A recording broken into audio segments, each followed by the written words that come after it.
तुम्ही सारे ताई या रे, तुम्ही सारे भाऊ या रे, तुम्ही सारे अरे मिळून संकल्प करूया रे, अरे या रे तुम्ही सारे मिळून संकल्प करूया रे, HIV मुक्त भारत करूया रे.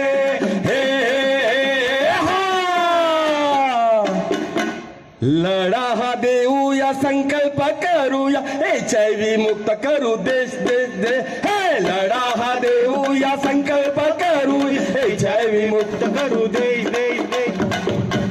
करायचंय ना संकल्प सगळ्यांचे सगळे दोन्ही हात वर. दुसरं कारण HIV संसर्गित रक्ताच्या संक्रमणामुळे, HIV संसर्गित रक्ताच्या संक्रमणामुळं. आणि चौथं कारण HIV बाधित गर्भवती महिलेपासून तिच्या होणाऱ्या बाळाला.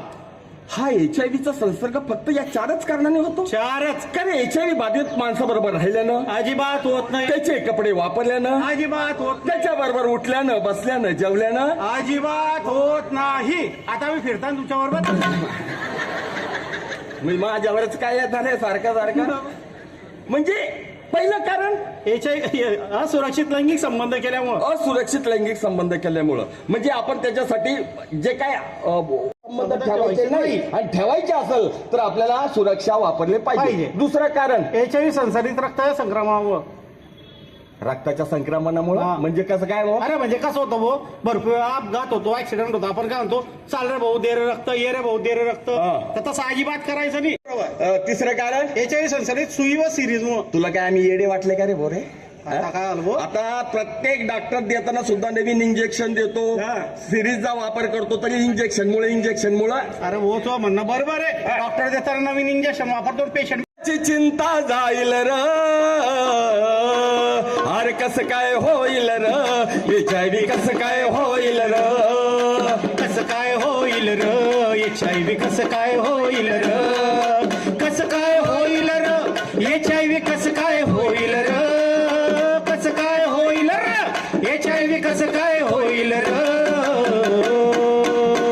आलं लक्षामध्ये? बरोबर. मग आता आपण सगळ्यांनी संकल्प करायचा आहे. म्हणजे आपल्या देशानं संकल्प केलेला आहे कुठला?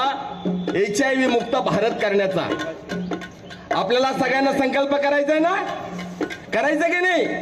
जगाच्या पातळीवर सगळ्यात मोठा युवकांचा देश म्हणून आपला देश आहे. त्यामुळे आपण संकल्प करायचा की नाही? आवाज करायचा की नाही? अजून जोरात करणार की नाही? आणि म्हणून जाता आता तुम्हाला सांगतो, अरे या रे. कामाच्या ठिकाणी, शाळेत, महाविद्यालयात, रुग्णालयात आढळल्यास त्याला कलंकित समजून भेदभाव करणार नाही.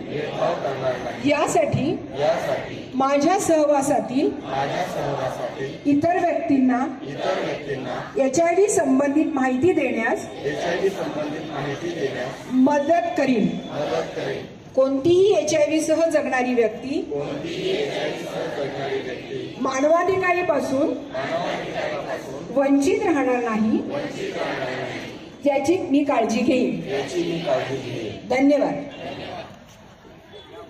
यानंतर बलून आपल्याला या ठिकाणी सोडायचे आहेत.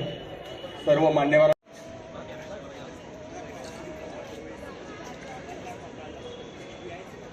HIV मुक्त भारताचा संकल्प करत या जनजागृती अभियानाला प्रारंभ या ठिकाणी होत आहे. जोरदार टाळ्या झाल्या पाहिजे, जोरदार टाळ्या. जागतिक एड्स दिनानिमित्त आपण जिल्ह्यामध्ये जास्तीत जास्त लोकांपर्यंत HIV एड्सबद्दल जनजागृती करण्याचा प्रयत्न आपण करतोय. या निमित्त आज 1 डिसेंबर निमित्त आपण जिल्ह्यामध्ये प्रत्येक महाविद्यालय, त्यानंतर रुग्णालय, त्यानंतर गर्दीच्या ठिकाणी इथे आमच्या HIV एड्स विभागामार्फत जास्तीत जास्त लोकांना HIV एड्सबद्दलची माहिती देण्याचा प्रयत्न आपण करतोय. आणि या निमित्तानेच आपल्या जिल्ह्यामध्ये HIV प्रमाण कमी होत आहे. अन्यथा आपण गेल्या 25 वर्षापासून या जनजागृतीपूर्वक कार्यक्रमाद्वारेच या HIV एड्सला थांबवण्याचा प्रयत्न आपण करू शकतो आहे. तर आपल्या जिल्ह्यामध्ये रुग्णांची संख्या कशी आहे, किती वाढते प्रमाण, काय सांगाल सर? मागच्या 10 वर्षा आणि 5 वर्षाचा आपण कधी अंदाज केला तर ही कमीच होत आहे.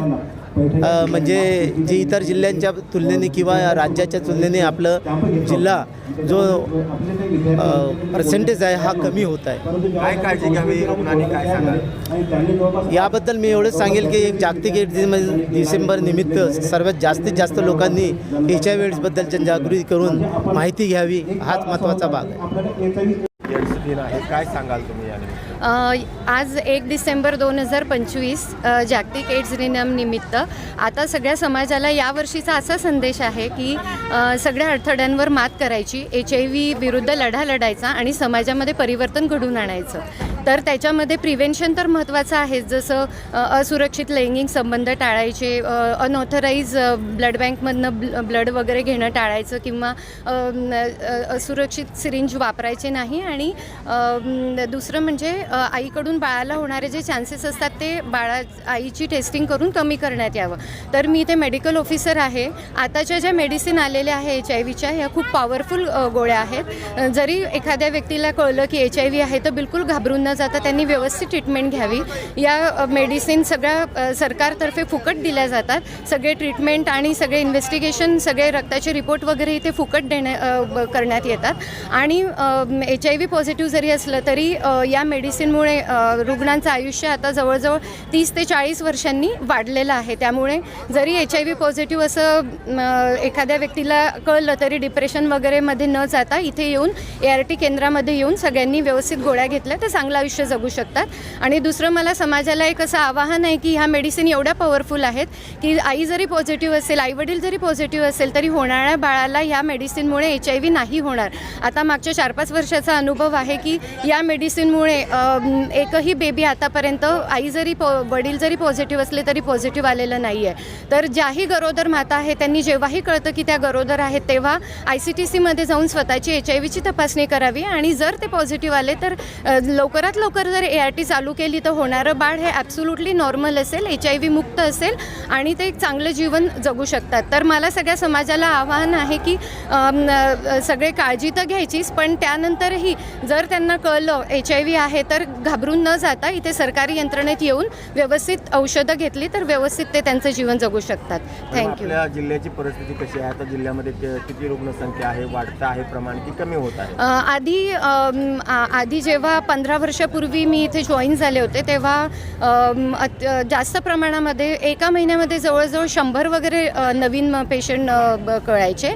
आता हे प्रमाण अत्यंत कमी झालेलं आहे. आता महिन्याला 30 वगैरे डायग्नोज होतात आणि वर्षामध्ये साधारण 250 वगैरे हे होतात. ही खूप मोठी अचिव्हमेंट आहे आणि या मेडिसिन पण खूप इफेक्टिव्ह आहे, त्यामुळे ट्रान्समिशनसुद्धा कमी झालेलं आहे.